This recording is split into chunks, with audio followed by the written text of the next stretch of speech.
Hello world. I'm gonna do a story time about how my singing and acting career has got me this far in my life and all the bridges I had to cross to get to this point.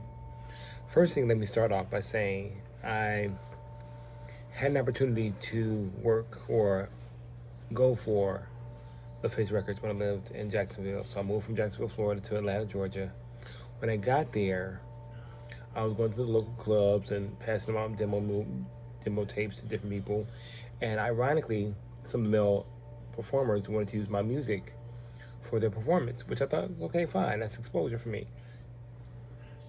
Fast forward a few months later, I was getting auditions and invitations to come to different things. First thing I did was I auditioned for a movie, a first independent movie, after I did a movie for a friend of mine who knew that I did acting. Um, did his independent film, and then I got the acting bug, of course. Went for another movie, went for an audition. All I did was step into the room, and act as if I was stepping into the room and saying, somebody's here, or something to that effect. They coming back a week later for another role. It was called college student, something to that effect, by In the Haystack Productions, which I can't even find that reel anymore. But fast forward a few months later, I met Usher and his mother at a open call for artists locally. A lot of people were in line to ask questions, and they were singing automatically in front of them because Usher's mother is his actual manager. So me being me, I wasn't about to go up there and sing, just not doing it. I did the voice before; it wasn't a pleasant experience for me. So um, I went up there and asked them my question, and I left them my demo tape. Well, a few months later, I got a call from a guy in Tennessee who said he heard my music going to work with me.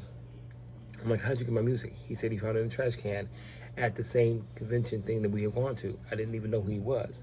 But we started talking for a while, and then I lost contact, changed phones, phone numbers, what have you. But somewhere in the midst of all that, I got an invitation to a Pink concert. And after that, I got an invitation to meet Lisa Lepta Lopez. Went to her venue. She wanted me to personally meet Black and see if I wanted to be part of her roster. She had an artist by the name of Donnie, who's a phenomenal singer. The only artist I've ever actually bought his tape at his showcase. Because I'm not the type of artist that's going to support you if I don't feel your music. Donnie is such a phenomenal artist. I would love to work with him. But he only did one album.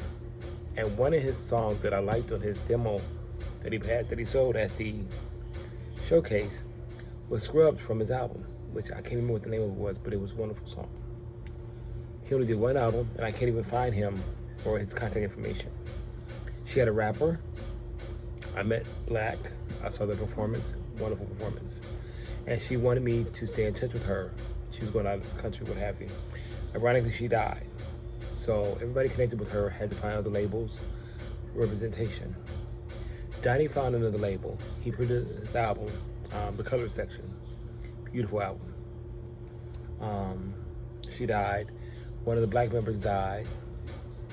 So it's like been craziness with my career. I did my first album in Atlanta, Georgia. Had a manager who wanted me to hide my lifestyle because she felt like I couldn't grow with being an openly gay artist. I didn't agree with her, but it's okay. We went to myself and maybe 10 other artists, 6 other guys, all rappers. I was the only vocalist. And then some females. Went to New Jersey, Hackensack, New Jersey. Stayed there for a night, recorded in the studio. I did my song, Take My Hand, and recorded it right then because the keyboard that I brought with me, they could not use it in the studio for some other reason. It just wasn't connected to the software. So they replayed it all over again, and they relayed on the vocals all over again. The engineer at the time helped me redo it. I did it like a couple hours. But he told my manager that I was the best songwriter he had ever met. To me, that was impressionable because no one had ever said that I was so good at what I did. My lyric ability was profound, unheard of at the time, what I was doing in my mind. I went home with this bold faith of doing what I wanted to do, which is be the front man for my own career. Went from Atlanta back to Florida, but this time Tampa. I was doing my thing. I met a guy who I met at a talent showcase. I was playing keyboard. I did a Prince song. This guy saw me in the crowd and wanted me to become part of the production company. The trick about that was he wanted me to play for another artist and write music for him. That's not what I got into this game for. I got into this game for notoriety. I wanted to be recognized for my talent, not me blowing up somebody else's abilities.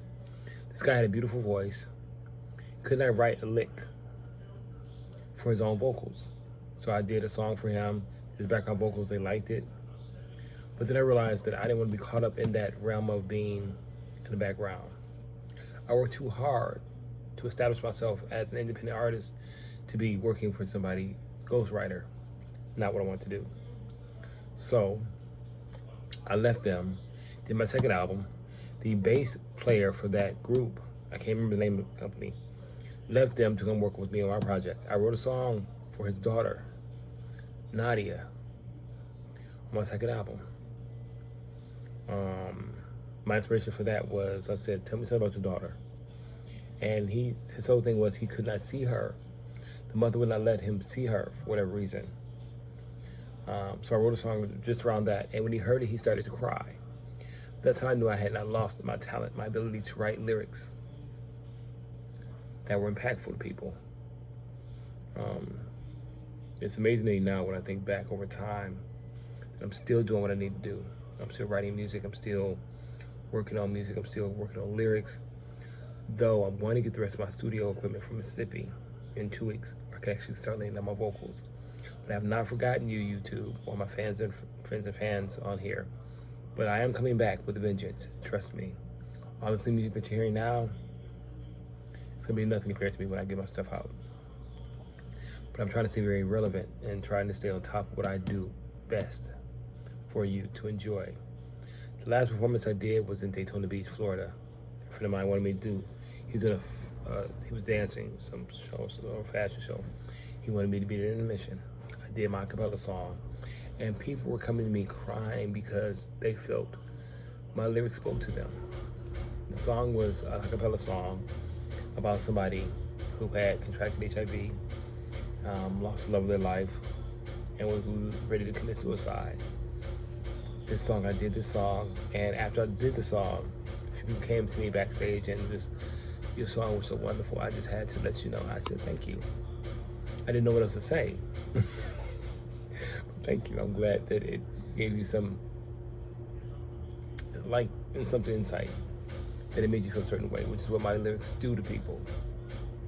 Now I'm still working on my third, fourth, and fifth albums, I should say. I think the fifth one was called X-Rated. The fourth one is called Come to Me. And the third one is Paradise. Still working on it. But I've worked on different songs to this point to go on each one of those albums. I just have not had time to finalize them, working 2 full-time jobs, and finding time to go to the gym, and intermittent fasting and all the extra stuff that comes along with it. But the industry is so cutthroat right nowadays. It's like hard to fathom how I'm going to maintain longevity. But I know that there is a higher power in play. And even though I'm only playing with one hand, I forgot to tell you this bit of information. When I went back to Tampa, did my second album, I had a stroke. Lost my ability to sing for an entire year. Thank God, at this day, I can sing again and happy to share my gift with you again. I got it back, and now I can't stop singing. I did a gospel album, the first album I did after I got my voice back. But my studio switched over, my computer crashed, and I lost all my old music I was working on for these albums was lost. So now I'm starting over. It's okay, I'm good with that. Just know that I'm coming back with a vengeance. Peace.